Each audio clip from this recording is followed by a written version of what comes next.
Knox Game Design, November 2020. Raspberry Pi Arcade. Welcome everyone to Knox Game Design for November 2020. So this month is going to be a little bit different. We're not going to be talking about making games, but we're going to be talking about the Raspberry Pi, and specifically a Raspberry Pi Arcade. How you can use a Raspberry Pi, which is a small little electronic device that simulates a full-blown computer, and how to use that in order to make a game system, kind of like a little console joystick, so you can either play emulated games or play maybe some of your own games. So this is the original one that I built right here. Is made with a cookie tin, and you can see inside. This is the actual Raspberry Pi 1 right there, Model B. It's all wired up to the different buttons on the back. So this one has 4 buttons and a joystick on top. So it works out pretty well. Yeah, so the first build that I did of the Raspberry Pi Arcade was in 2014. I believe at that time I just had the basic Pi, and I actually used like a sandwich carton to hold the buttons and the joystick at the time. Then I rebuilt it in 2016 using the cookie tin and made it a little bit more, I guess, professional, better looking. But it was the Raspberry Pi 1, the original, which I think was like $35 at the time. The Model B, which had like wired networking, had USB ports for your keyboard and mouse, which is good to use to get things set up, but eventually use this pin layout to wire those to your buttons and your joystick. And here's just another picture of it right here. I did spray paint the cookie tin right here, and I think it was actually sprinkling at the time. That's why it has that little bubbly effect, which is actually sort of cool. But just another picture right here of how the buttons are wired up and everything in the back and the joystick. So here's a video that I took a little bit earlier showing this in action, how it actually hooks up and everything. So there's the box right there, the original Raspberry Pi Model B, and you just take it. You can see the SD card there that holds your operating system and your games and things like that. So you just plug in your HDMI cable right there that goes to your television. Then you plug in a power supply. It's like a regular power supply that would go into your phone, things like that. I think it's like 5 volt 1 amp. I think that's the recommend. But it's all Linux based, so you can see like a standard Linux boot up screen right here. And for this one, I actually had like a little script where you could either push the yellow button for MAME, the MAME emulator, or the white button for Scratch. So this does run Scratch games. I developed that Honey Bear game. So if you select the white button, then you press the left blue button to submit that, then it will bring up a graphical interface with Scratch, which is what you're seeing right here. So yeah, this Honey Bear game was just a simple game, and I've demoed this. I think it's like at the Emery Place Block Party I had this, and demoing this game, and also at the 2018 the CreepyCon event. I think we also had this here, but it's a little simple game that you can create in Scratch. It has these honey jars that fall from the sky, and then you can move the little bear left or right using the joystick. So it's pretty simple game that anybody can make, but it works pretty well with the Raspberry Pi. I remember one problem at the gaming convention when I was demoing this. Seems like the Raspberry Pi would frequently time out, so that's something that I was going to look into eventually, see if there's a way to keep that from timing out. But you can see over here the graphical interface, how you can create a Scratch game, and I did do a presentation on Scratch. I think it was about a year ago, so if you go back and look in the Knox Game Design archives in around November 2019, October, you can find more about Scratch. So the basics. So on your joystick, let me see if I can pull up the full camera again. So your joystick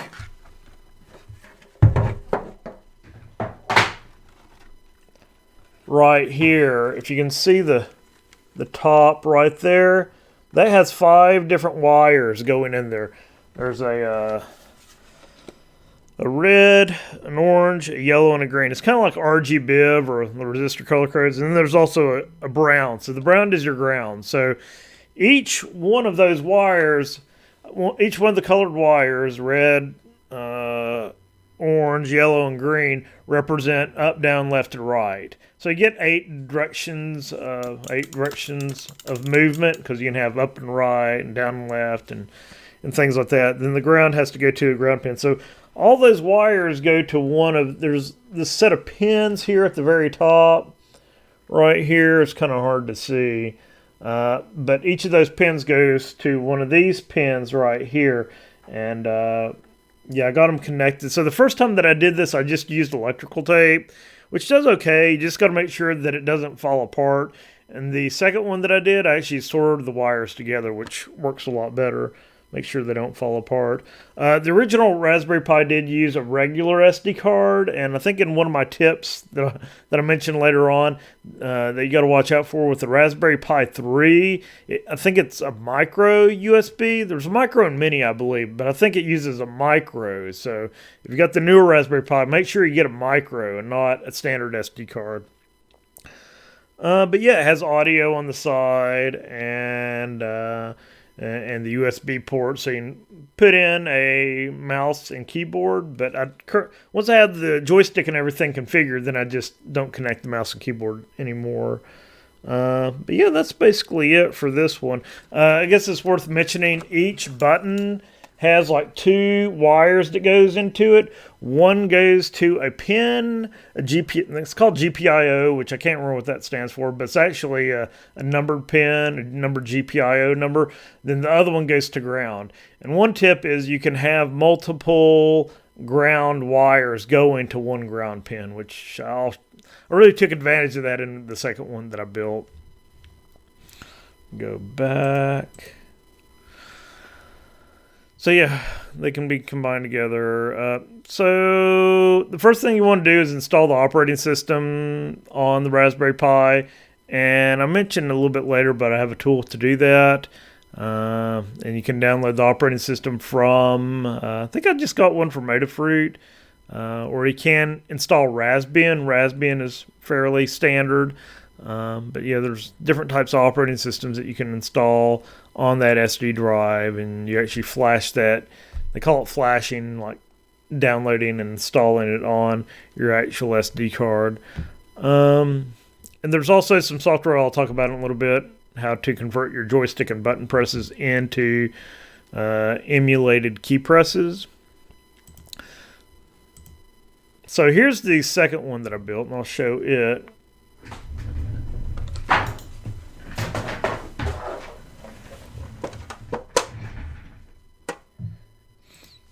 So yeah, this is kind of the same idea, another cookie tin. I didn't paint this one because this one had a cool gold pattern already, so I think it's really cool. It's like the original Legend of Zelda boxes. But this one does have 6 buttons on it, so it's more like an SNES layout. It doesn't have an L and an R, but you got your like your A and your B and your X and your Y. Then you got to start and select up here, and it's using the same joystick right here. Now here's one tip that I did learn from building the first one. You don't need to drill a hole big enough for this ball to go through, because the ball, if you move it counterclockwise, the ball comes off the top. I guess everybody knows this, but it's like a standard joystick. So you only need a hole big enough for the little shaft to go through. Then it's got this little cover right here, which is nice because it covers up the sharp edges of that. Then you can just screw this back on. Now the one thing that I haven't figured out yet, and I have this in a future slide, is I need a hole big enough for in the back for the HDMI and the power cable to go through. So I'm not sure how to actually make a hole for that and not have like sharp edges around the side. I may be able to use like some plumber's putty or something, but I don't think that's going to look good. I mean, I need something to like cover the sharp edges of that. Because if I'm going to demo one of these like at a convention, then I don't want people accidentally touching that and like cutting their finger and everything. And I do have a note in here as well. When I have like had these on display, people will treat these like a real arcade stick, and they will bang on it and mash it and everything else. And I've had to fix like one of these just because of the like how forceful people use these. So that's just something you got to be aware of. I mean, if you build something like this for yourself, you take real good care of it. But when you put something out there for other people to use, expect the worst. Expect banging and mashing and hitting and things like that. So yeah, I built this one in summer 2019, Raspberry Pi Model B, Raspberry Pi 3 Model B. A couple of advantages of this one is it does have Wi-Fi. So in the first one, I actually had to plug in the networking cable. This one does have Wi-Fi, so you can do things like connect to it using SSH and FTP without plugging it into wired. But I think when you're first setting it up, I think maybe not. If you put the USB in, I think you can. You actually have to go in and use this thing called Raspi config, and then you can enable Wi-Fi. So I don't even think you have to connect wired at all to this, but I believe it does have a wired port if you choose to use that. It does have wired 4 USB ports for either a keyboard and a mouse and the HDMI output. But it's kind of the same thing where let me switch back. You do have the pins at the top, your GPIO pins, and so that's where all your wires for the different buttons go into. And here's the back of it right here. So it's the same thing. You got 5 wires going into your joystick and 2 for each of the buttons. And each of the buttons and the joystick has a ground. You got to make sure that it makes sense. So it's like when you press the button, it completes the circuit or breaks the circuit, and that's what registers as a button down or a button up.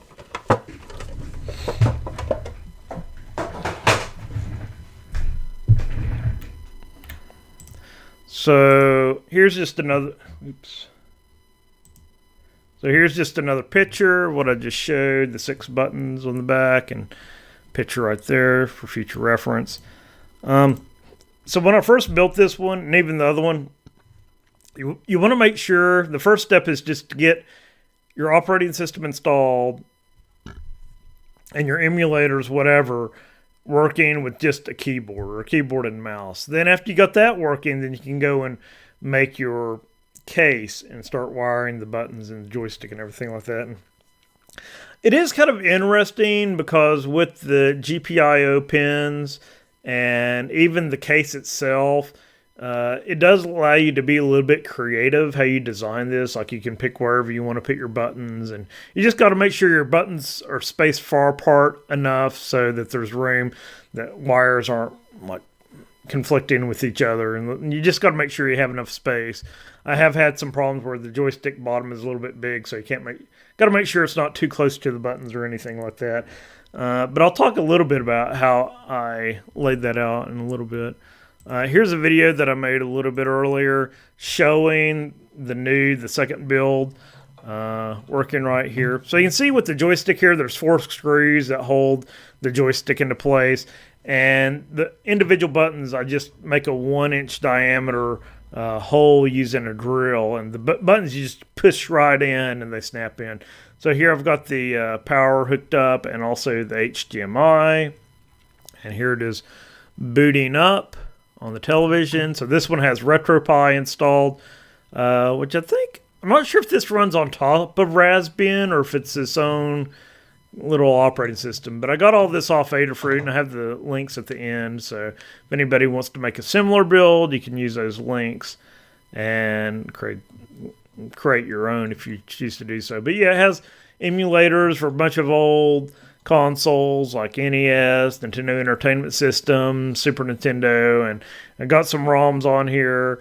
So it's got games to play, and you basically just copy your ROMs over using FTP, or you can just, copy them over I don't know if you can copy them over using USB or not, but it's got like a little menu here where you can scroll through all your games using your joystick.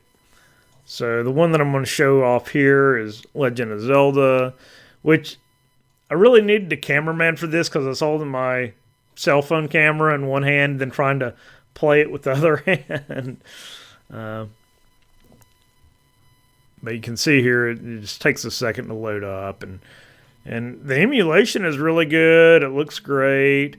The sound sounds like the original game. I mean, so yeah, the two buttons at the top are the start and select. And then I think the green, yellow and red are the A and B buttons. So yeah, just press start, and yeah, there it is, Legend of Zelda up and running on the Raspberry Pi 3 Model B. Like I said, it's a little bit hard to play with one hand right here.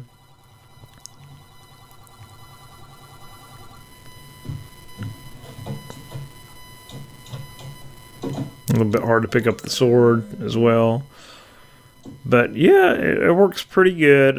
Like I said, the only issue is like you can't fully put the top on top of the box because there's got to be space for the power supply, the power cord, and the HDMI to go through. So I kind of got to set the top on top of those. But I'll eventually figure it. Maybe I just need to put... I don't want to put the hole for those on the bottom because then it wouldn't set flat on a table or anything.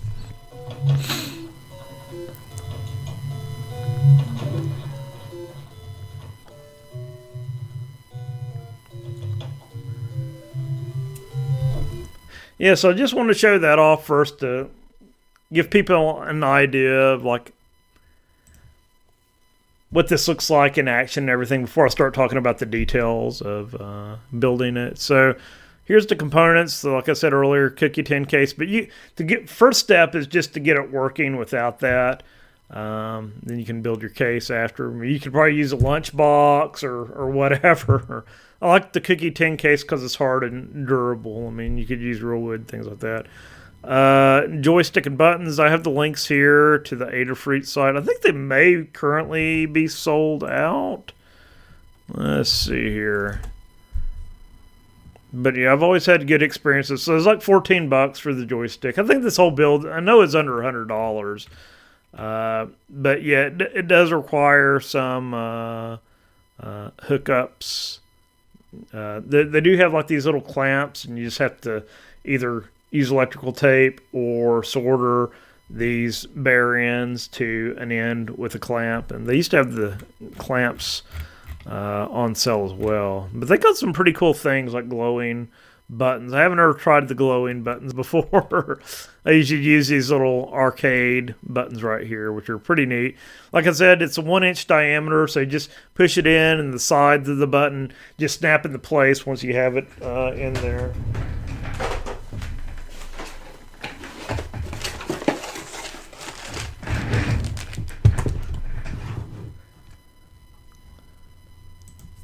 So here's one that I haven't used. They come in a little plastic pouch like that. If I can open this.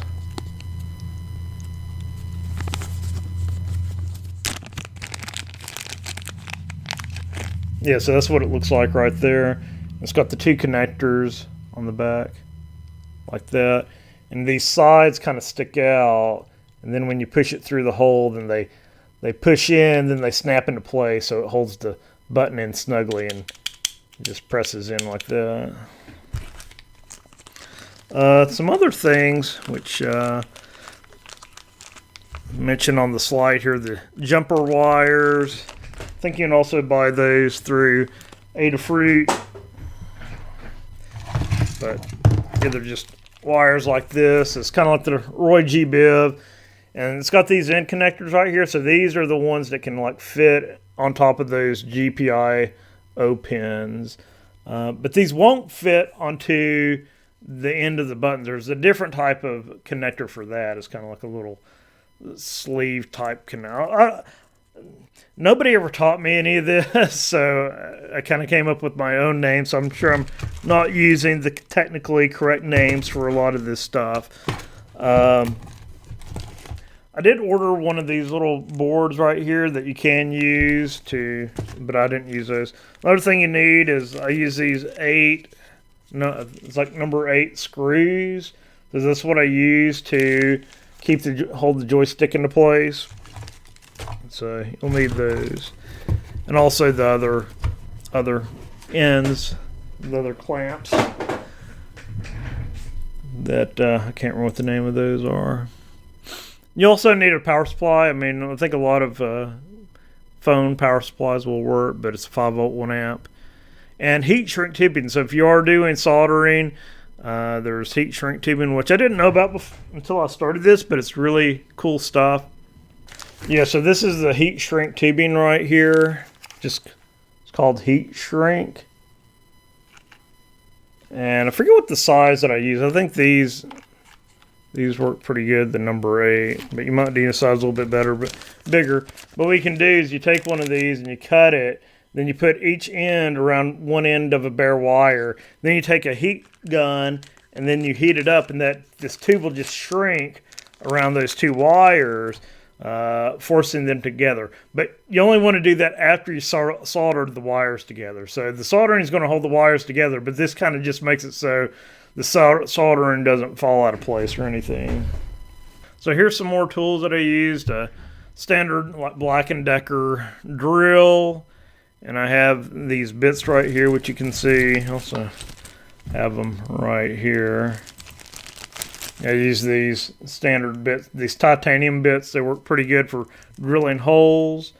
You'll use those for making the holes for the screws to hold in the joystick into place. And I'm not going to go into all the details of how to do all that. I'm definitely not going to. I do have a video. I actually live streamed building my second one, so I may put that up as like a time lapse or a reference or something like that, but I'm not going to go through all that on this podcast.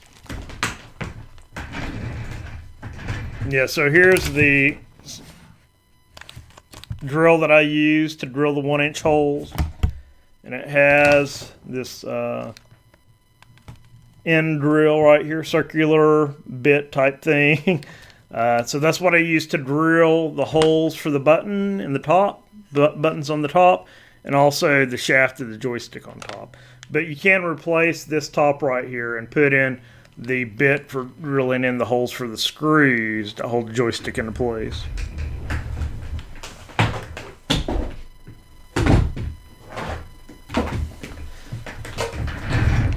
This is the heat gun right here. I think it's kind of like a glorified hair dryer. I can't think of hair dryer. But yeah, you just plug this in, it gets real hot, and you just shoot this at your heat shrink tubing. That tubing will just shrink and hold that connection into place.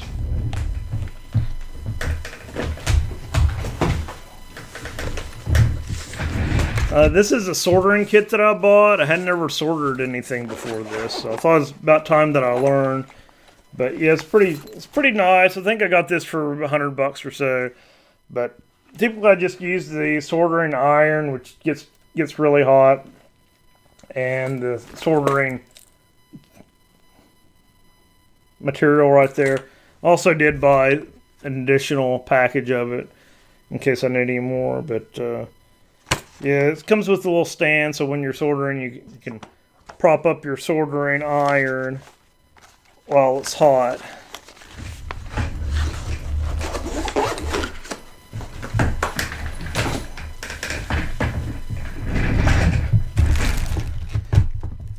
And finally, I got 2 wire cutters and wire strippers. So you just put your wire in one of these little grooves right here, and you clamp down on it, and then you pull it out, and that will strip the end of the wire. So when you need to connect 2 wires together, then you just do that. You put them in there and you strip it off. And so the one thing, since I'd never soldered anything before, the one thing that I learned is what you want to do is you put your 2 wires together, and you kind of make sure they're entangled together really good. and then you take your soldering iron and you heat up those wires. Then you put the sorter on top of it. So when the sorter hits the hot wires, then it will melt. Incorrectly, what I did was heating the sorter itself and trying to get it to drip on the wires. That's the wrong thing to do. So don't be like me. Don't do that. You heat the wires, and then the wires will melt the sorter. So yeah, I think that's for the tools. Yeah, like I said earlier, you can use electrical tape, but sometimes it doesn't hold the wires together. And also, if you're using your Raspberry Pi Arcade, and if it seems like it's losing key presses and things, sometimes one of those wires can actually be touching the tin case, and then it will cause a short, and then it won't work. So I've experienced that before. Yeah, here's just another picture of the tools that I used up close right here. The only thing, like I said, it's missing is the clamps that go into the arcade button, the wire and the clamps that goes into those. So here's a computer piece of equipment that I had to use, not necessarily electronic, well, in a way electronic, but this PNY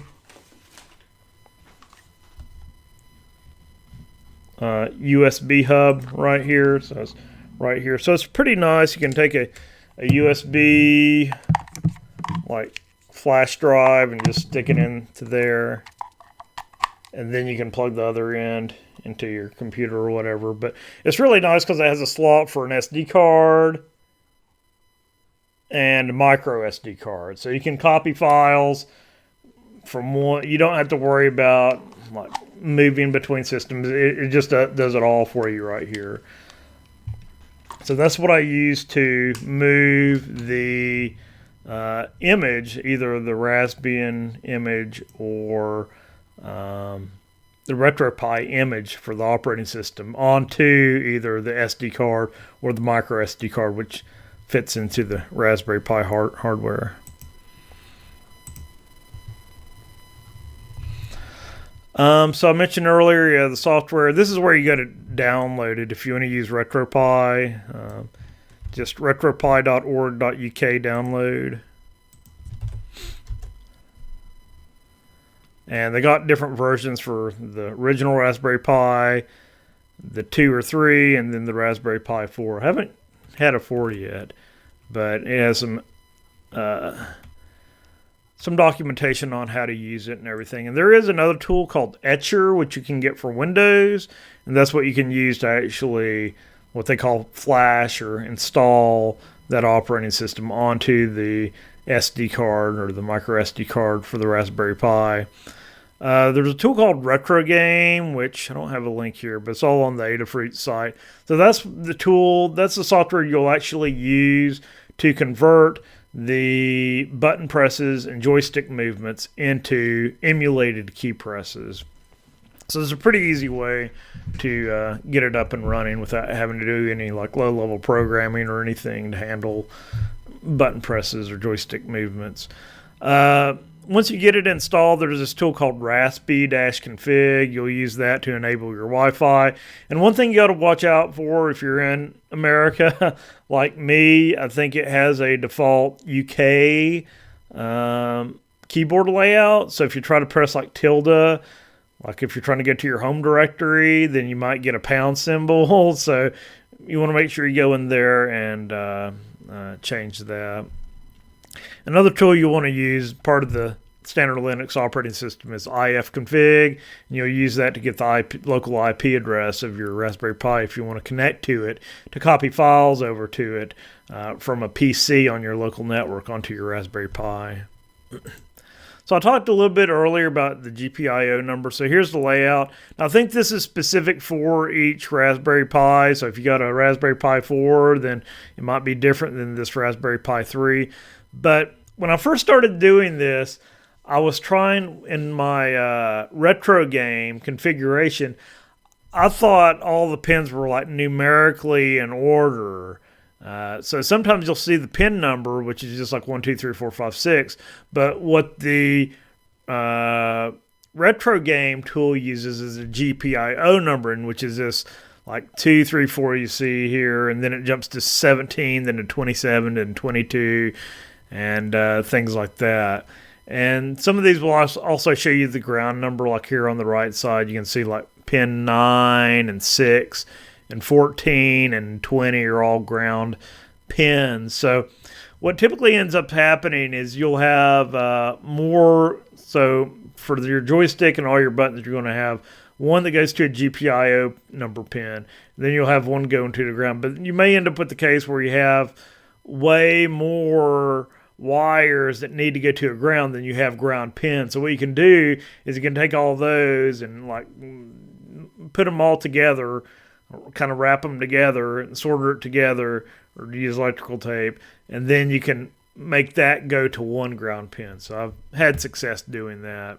There are some wires that you can get that will like fit directly over to, I think that's part of the Adafruit default, but I haven't had much success because it really limits on how you can, the configuration you can use. So typically I just have each wire going independently to either a GPIO pin or the ground pin. But you can see on this image right here, I kind of made some notes how I was going to lay each of these out. Like the Y button for the green goes to these pins, and the X goes to these, and yeah, it kind of helps when you use the different colored wires so you can keep everything straight. I mean, there isn't any set convention you got to use or anything, but it does help keep things straightened out. So when you got the Retrogame, there's a mistake right there. It puts that R right there. You run retrogame.sh to install and configure Retrogame. Like I said earlier, Retrogame is what converts the button presses and the joystick movements into emulated key presses. So you run that, and it pretty much sets everything up for you, and it gives you a default layout, but you may not want to use its default settings. So you can actually go into boot retrogame.cfg. Then you can actually change what left, right, up, down, and I just use DSWA and enter in space for the emulated key presses. And then you can actually put next to those the GPIO pin numbers that's going to activate each of those key presses.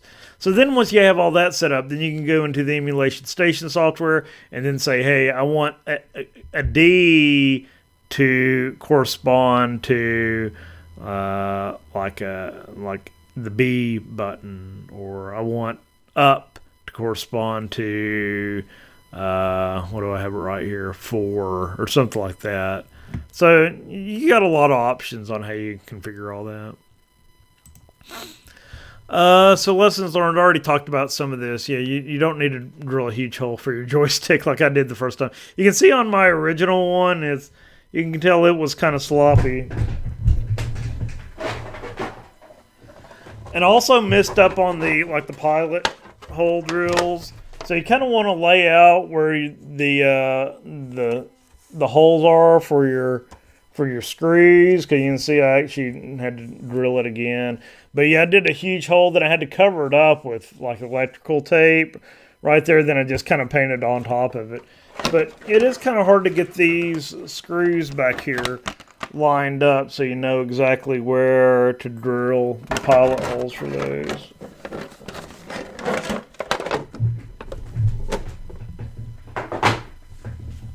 Oh, and you can also see this was my attempt at drilling a hole in the back for the power cord and the HDMI. But you can see right here like the tape's falling off, and it's got these sharp little edges right there. So it's not too sharp. I don't think it would cut your finger, but still not very safe.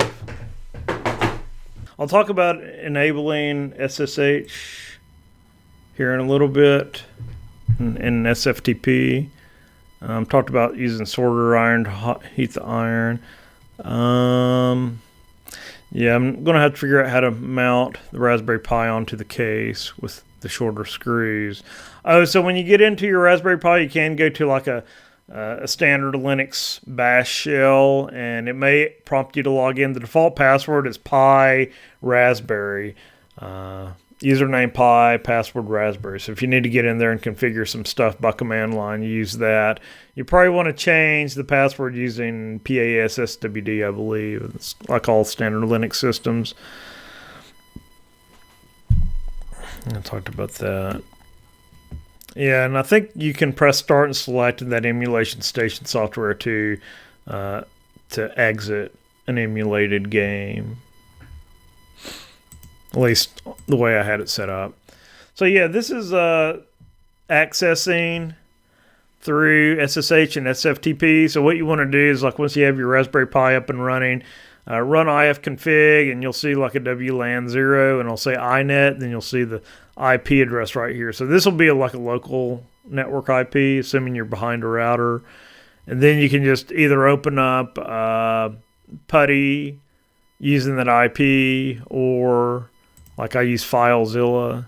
Use FileZilla to connect. Then you can copy files directly there or manage it remotely, which is pretty nice. That way you don't have to actually plug in a mouse or a keyboard or anything like that into your RetroPie. Just power it on, connect to it through SSH, or if you're just wanting to copy some games over or something, SFTP.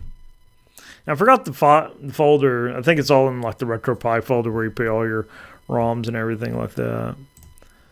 So yeah, I have some old articles from when I first created my first RetroPie. You can find those on my website. I got the links in here. But I kind of go through step by step, and I got images of like everything that I used. And yeah, here's the multi-slot, the package and everything for the USB, and the power cable that I used right there, the HDMI, and what I did to install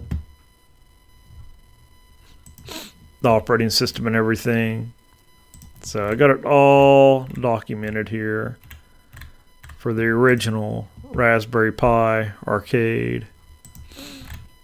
And yeah, here's the Raspy config right here. How to use that, how to set that up, and give it a host name, and set the localization options, the language, and things like that. And so with the original one, it actually had a graphical operating system. On the new one that I built doesn't have a graphical operating system aside from the emulation station, which really isn't an operating system. But yeah, the original one had MAME on there, so I installed this MAME for all Pi on there, so it would actually kind of play emulated arcade games. And then the second article was about updating that Raspberry Pi, and I believe this was more focused toward the new case that I built. I think some of these pictures were from Instagram, which you no longer load in. But you do see how I got the scratch and everything running on it right there.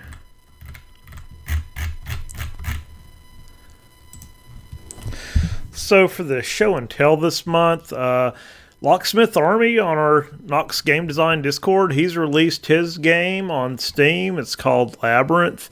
So yeah, you can get the link off the Game Show Off channel on the Knox Game Design Discord, and he's got it on Steam. Looks like it's $6.90 or $9.99 for the early access, and it looks a lot like a Skyrim fantasy style game. See if I can start it here. So yeah, it looks like you go around this dungeon with your sword and you fight enemies. See if I can turn the sound up.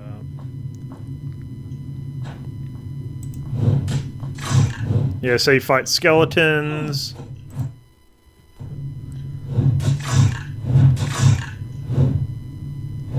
Looks like you got health and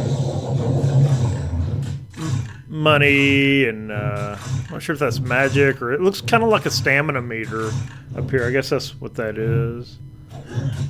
But yeah, it looks really good what he's done here with the models and the animation and all that. And I guess if you buy this version when the full release is out, then you'll get the full version. You got lock picking, sort of like Elder Scrolls, Skyrim, and all those types of games.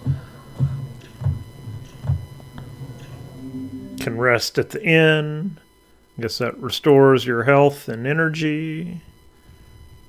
Yeah, I guess that's all of that video. But yeah, it looks really good. I know he's been putting a lot of work into this game. So yeah, check it out if you got Steam. And it looks like he's got some cool particle lighting effects and scorpions that you gotta fight, and upgrading weapons and armor. Looks like he's got some little demon guys here. But yeah, James Butler. Yeah, check it out on Steam. Looks like he's got some achievements built in. They released it on November 14th. It's got controls listed here. You can get it for Windows 7 or Windows 10.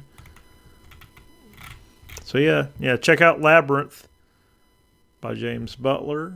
And also, I wanted to show off what I'd been working on over the last few weeks. I haven't done a lot of work on it lately, but this is Polygot Pelican.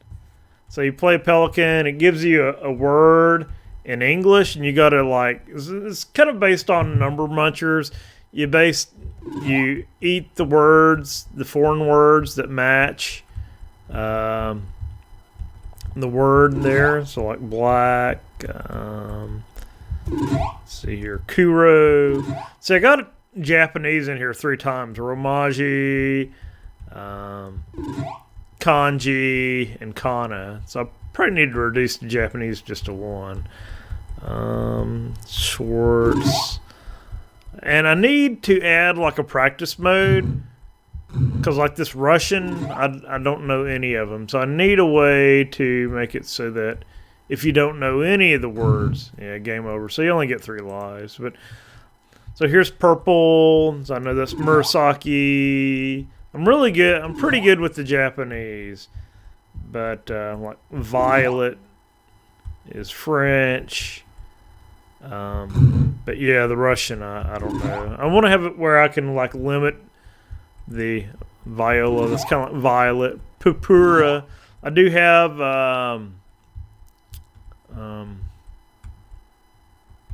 Latin. So that's what that one is Latin right there. Latin, Korean, German, Lila. It's kind of like lilac, Korean. Like I don't know the Korean ones. So there's green. So green looks like in German, verde in Spanish. Like I said, the Russian I just don't know. I just have to try and figure it out. And Midori and verde. And I don't know what it is. And did I already get the German? Verde. Narrow? No. Vert. It'd be nice to know which language I'm missing. Might be that. Nope. Oh, that's so close. So here's green again. I think what I need to do is have it show all of the correct answers. That way it'll kind of reinforce, like, okay, here's the ones that you missed. So it's verde, green, verde again. I guess it's verde in both French and Spanish. So I got French and Spanish. Vert. And don't know the Russian. Russo. I don't know the Korean. Okay, orange. Maybe orange will be a little bit better. Aranthakio. Orangi. Orangi and Kana. Orangi and Ramaji. Orangi and Kana. French, it looks like it's just orange. German orange. I think in Russian it's that long one. Anaranjado. And I also need to make it so that like the really long words get scaled down, because some of them go outside the cells. Orange. Rosso. No, that's not right. I think it's one of these Korean ones. There we go. It'd be nice to know which language I'm missing. Morado, Blanco, no. Orange. Don't know.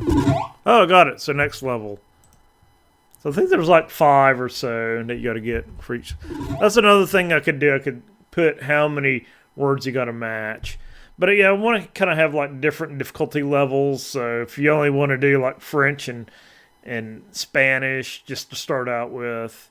And I also want to do more. Right now it's just colors. I have all of these words stored in the resources Word file. And that is actually a JSON file. So I use the Unity C# JSON parser to read in all of these different words, all these different combinations.